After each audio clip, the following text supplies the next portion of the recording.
Hello বন্ধুরা, ভাবতাছি আমিও একটা কেকের দিব।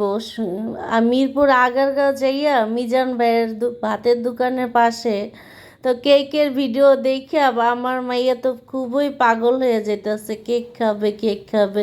তা আমি ভাবতেছি আমিও একটা কেকের দোকান দিব, ওখানে যাইয়া কেকের দোকান দিয়ে একেবারে ভাইরাল হয়ে যাব। কি বলো বন্ধুরা তোমরা?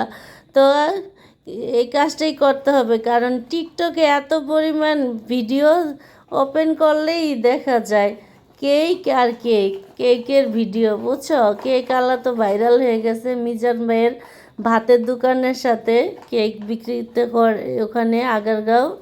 তো আমিও ভাবতেছি আমি ওই জায়গাটা যাইয়া একটা দিব, কেক না পারলেও পুডিংয়ের দোকান দিব। কি বলে, এত সুন্দর পুডিং যেহেতু বানাতে পারি, কেকও বানাতে পারি। এই যে দেখছো, মাইয়া খালি ভিডিও দেখেই বলে কেক কেক বানায় দাও, কেক বানায় দাও। ওই ভিডিও খালি সামনে আসে আর আমাকে প্রত্যেক দিন বলে ভিডিও দেখা যে কেক বানায় দাও, কেক বানায় দাও। পুরো মাথাটা নষ্ট করে দিছে, কি আর করার। এই যে দুধ বাজার থেকে দুধ কিনে আনছি, 1 কেজি পরিমাণ দুধ, 4টা ডিম, সুন্দর করে ভালো করে ক্যারামেল দিয়ে এই যে একটা কেক বানাই নিলাম। কেক বলে, দূর আল্লাহ গেছি, পুডিং বানাই নিলাম বন্ধুরা।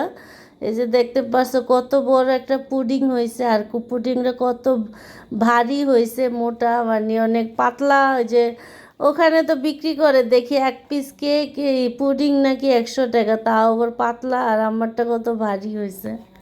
তো বন্ধুরা, আজকে বাসায় একটা পুডিং বানালাম বাচ্চাদের জন্য। তো ভিডিওটা কেমন হয়েছে, পুডিংটা কেমন হয়েছে, ভালো হইলে তো ভালো কমেন্ট করবা, আর লাইক কমেন্ট সাবস্ক্রাইব করে দিবা, শেয়ার দিবা ভিডিওতে। দেখো পুডিংটা কত সুন্দর জমছে বন্ধুরা, অনেক ভালো হয়েছে। আমার জামাই কিন্তু খাইয়া প্রশংসা করছে বন্ধুরা। যে জামাই কিন্তু বেশি প্রশংসা করে না, কিন্তু করছে। এই তো দেখতে পারছো।